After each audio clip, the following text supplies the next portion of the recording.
Bismillahirrahmanirrahim. Assalamualaikum warahmatullahi wabarakatuh. Jumpa lagi bersama kami di Muslimah Ulul Albab pada program Suara Pakar untuk Perubahan. Alhamdulillah, pada sesi kali ini kita akan berbincang dengan topik terkait mendidik generasi Z untuk perubahan. Telah hadir di tengah kita Ibu Dr. Hajah Septimar Prihatini MPD. Apa kabar, Bu? Baik, alhamdulillah. Ya, alhamdulillah. Beliau adalah pakar asesmen di bidang pendidikan. Pada hari ini kita akan berbincang-bincang terkait dengan mendidik generasi Z untuk perubahan. Ya, iya Ibu. Ibu bisa menjelaskan terkait dengan kondisi atau fakta realita dari generasi Z yang ada pada masa saat ini. Ya, baik. Bismillahirrahmanirrahim. Bu Yeni dan teman-teman di Muslimah Ulul Albab, alhamdulillah.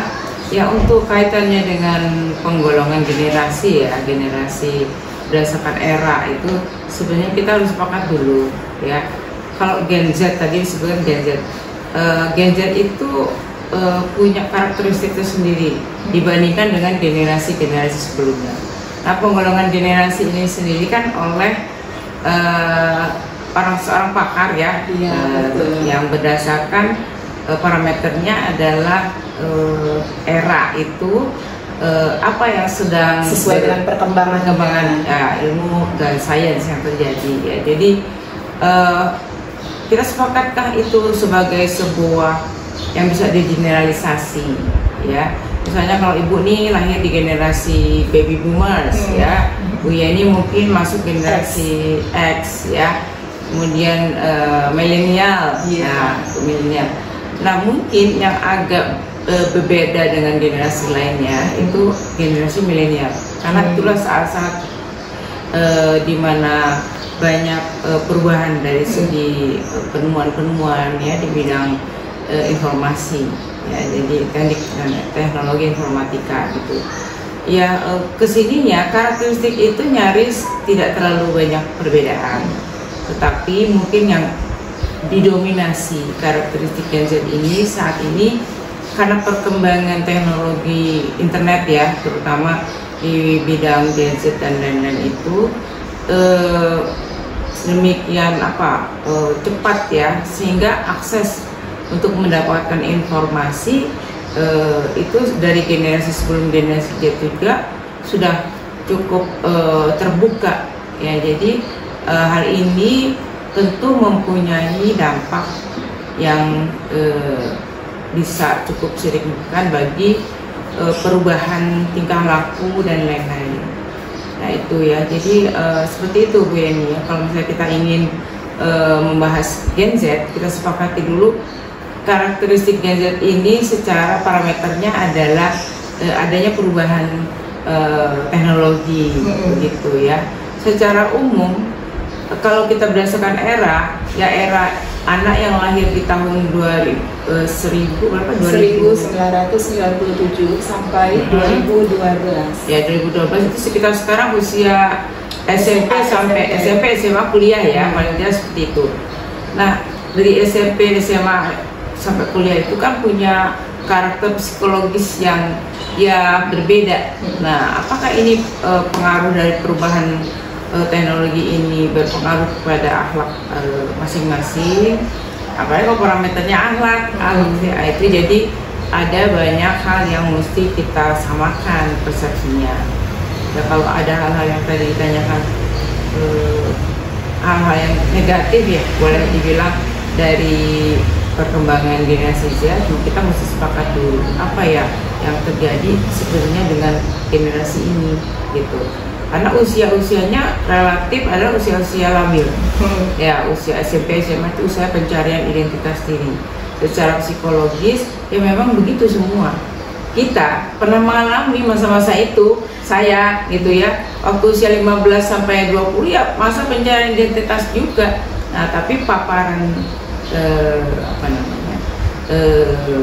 paparan informasi negatifnya tidak seburuk seperti itu. Iya, ya, mungkin lebih kepada fakta terkait dengan perkembangan teknologi ya Bu ya. Kalau sekarang kita melihat bahwa usia-usia tadi yang disebutkan SMP, SMA, kuliah gitu ya, ini terlihat bahwa orientasi hidup mereka banyak atau sedikitnya dipengaruhi oleh perkembangan teknologi ini. Nah mungkin ini realita fakta-fakta ya, kalau dikatakan efek apakah itu sesuai sudah dengan harapan kita bahwa generasi muda ini sebagai perubah peradaban, menurut Ibu apakah sudah atau belum? Sementara kita memiliki bonus demografi ya kalau untuk Indonesia. Baik, ya itu jadi pemuda ya, secara konsep dia mereka adalah sejak zaman dulu adalah sebuah peradaban ya, yang sangat menentukan mau kemana peradaban manusia dibawa. Itu adalah para usia-usia produktif ya. Kita tahu ada data dari Biro Pusat Statistik tahun 2020 ya, bahwa penduduk Indonesia di usia produktif atau usia 15 tahun ke atas itu sekitar 30% lah, sekitar itu di usia apa sebutnya tuh, usia ya Gen Z ini ya, usia Gen Z. Nah ini sebuah hal yang perlu dimaknai. Mereka adalah usia-usia yang perlu ada pendampingan khusus yang kaitannya dengan bagaimana mereka akan menentukan arah peradaban kita, manusia Indonesia khususnya, kemudian dunia ini secara global seperti apa.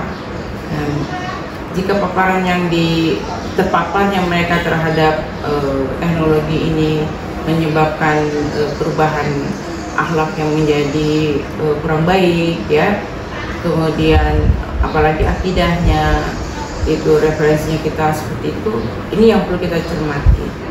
Kalau perubahan-perubahan positif, saya pikir setiap era kurang lebih kalau memang hidup pada zaman yang sama dengan paparan yang diperoleh, mungkin akan muncul generasi yang kreatif ya, generasi yang